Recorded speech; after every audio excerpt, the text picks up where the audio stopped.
Chapter 3. A caucus race and a long tail.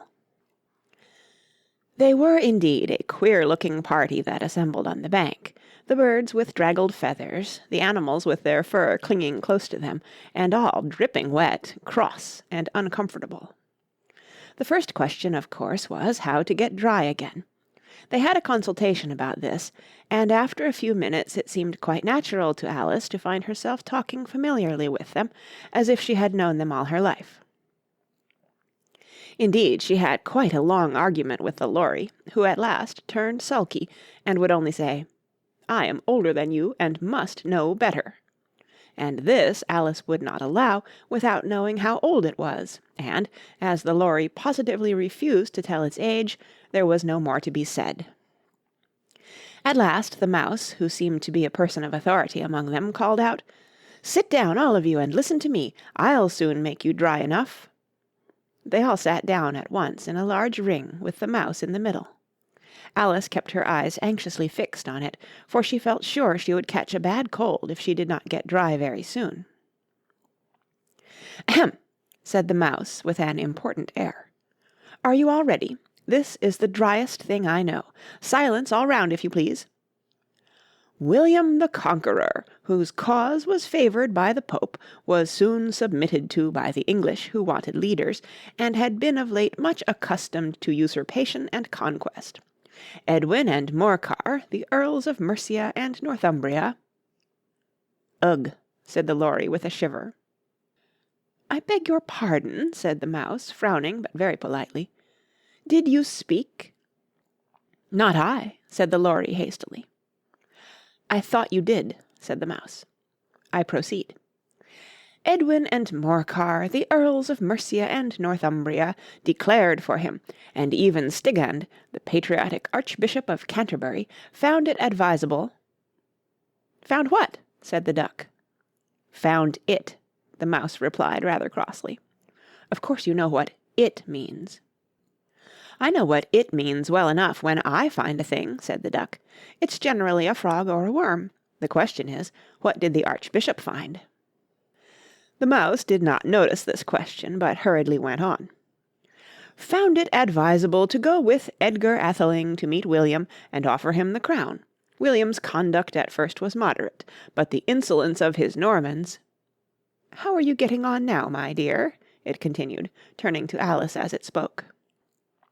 "As wet as ever," said Alice in a melancholy tone. "It doesn't seem to dry me at all." "In that case," said the Dodo solemnly, rising to its feet, "I move that the meeting adjourn for the immediate adoption of more energetic remedies." "Speak English," said the Eaglet. "I don't know the meaning of half those long words, and what's more, I don't believe you do either." And the Eaglet bent down its head to hide a smile. Some of the other birds tittered audibly. "What I was going to say," said the Dodo in an offended tone, "was that the best thing to get us dry would be a caucus race." "What is a caucus race?" said Alice, not that she wanted much to know, but the Dodo had paused, as if it thought that somebody ought to speak, and no one else seemed inclined to say anything. "Why," said the Dodo, "the best way to explain it is to do it. And, as you might like to try the thing yourself some winter day, I will tell you how the Dodo managed it. First it marked out a race course in a sort of circle. The exact shape doesn't matter, it said. And then all the party were placed along the course, here and there. There was no 1, 2, 3, and away, but they began running when they liked, and left off when they liked, so that it was not easy to know when the race was over. However, when they had been running half an hour or so, and were quite dry again, the Dodo suddenly called out, 'The race is over!' and they all crowded round it, panting, and asking, 'But who has won?' This question the Dodo could not answer without a great deal of thought, and it sat for a long time with one finger pressed upon its forehead, the position in which you usually see Shakespeare in the pictures of him, while the rest waited in silence. At last the Dodo said, 'Everybody has won, and all must have prizes.' 'But who is to give the prizes?' quite a chorus of voices asked. "Why, she, of course," said the Dodo, pointing to Alice with one finger, and the whole party at once crowded round her, calling out in a confused way, "Prizes! Prizes!" Alice had no idea what to do, and in despair she put her hand in her pocket and pulled out a box of comfits. Luckily the salt water had not got into it, and handed them round as prizes. There was exactly one apiece, all round. "But she must have a prize herself, you know," said the Mouse. "Of course," the Dodo replied very gravely. "What else have you got in your pocket?" he went on, turning to Alice. "Only a thimble," said Alice sadly. "Hand it over here," said the Dodo. Then they all crowded round her once more while the Dodo solemnly presented the thimble, saying, "We beg your acceptance of this elegant thimble," and when it had finished this short speech they all cheered. Alice thought the whole thing very absurd, but they all looked so grave that she did not dare to laugh, and, as she could not think of anything to say, she simply bowed and took the thimble, looking as solemn as she could. The next thing was to eat the comfits. This caused some noise and confusion, as the large birds complained that they could not taste theirs, and the small ones choked and had to be patted on the back. However, it was over at last, and they sat down again in a ring and begged the Mouse to tell them something more. "You promised to tell me your history, you know," said Alice, "and why it is you hate C and D," she added in a whisper, half afraid that it would be offended again. "Mine is a long and a sad tale," said the Mouse, turning to Alice and sighing. "It is a long tale, certainly," said Alice, looking down with wonder at the Mouse's tail. "But why do you call it sad?" And she kept on puzzling about it while the Mouse was speaking, so that her idea of the tale was something like this.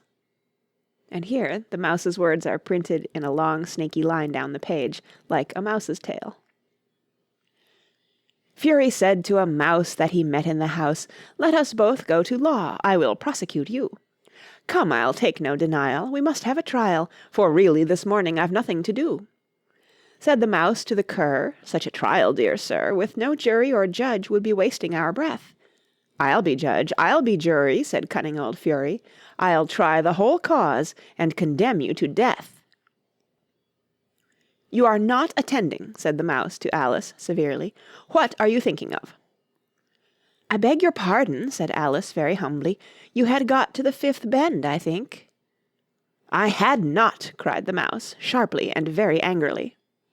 "A knot?" said Alice, always ready to make herself useful, and looking anxiously about her. "Oh, do let me help to undo it." "I shall do nothing of the sort," said the Mouse, getting up and walking away. "You insult me by talking such nonsense." "I didn't mean it," pleaded poor Alice, "but you're so easily offended, you know." The Mouse only growled in reply. "Please come back and finish your story," Alice called after it, and the others all joined in chorus, "Yes, please do." But the Mouse only shook its head impatiently and walked a little quicker. "What a pity it wouldn't stay," sighed the Lory, as soon as it was quite out of sight, and an old crab took the opportunity of saying to her daughter, "Ah, my dear, let this be a lesson to you never to lose your temper." "Hold your tongue, Ma," said the young crab, a little snappishly. "You're enough to try the patience of an oyster." "I wish I had our Dinah here, I know I do," said Alice aloud, addressing nobody in particular. "She'd soon fetch it back." "And who is Dinah, if I might venture to ask the question?" said the Lory. Alice replied eagerly, for she was always ready to talk about her pet. "Dinah's our cat, and she's such a capital one for catching mice, you can't think. And, oh, I wish you could see her after the birds. Why, she'll eat a little bird as soon as look at it." This speech caused a remarkable sensation among the party. Some of the birds hurried off at once. One old magpie began wrapping itself up very carefully, remarking, "I really must be getting home. The night air doesn't suit my throat." And a canary called out in a trembling voice to its children, "Come away, my dears, it's high time you were all in bed." On various pretexts they all moved off, and Alice was soon left alone. "I wish I hadn't mentioned Dinah," she said to herself in a melancholy tone. Nobody seems to like her down here, and I'm sure she's the best cat in the world. Oh, my dear Dinah, I wonder if I shall ever see you any more." And here poor Alice began to cry again, for she felt very lonely and low-spirited. In a little while, however, she again heard a little pattering of footsteps in the distance, and she looked up eagerly, half hoping that the mouse had changed his mind, and was coming back to finish his story.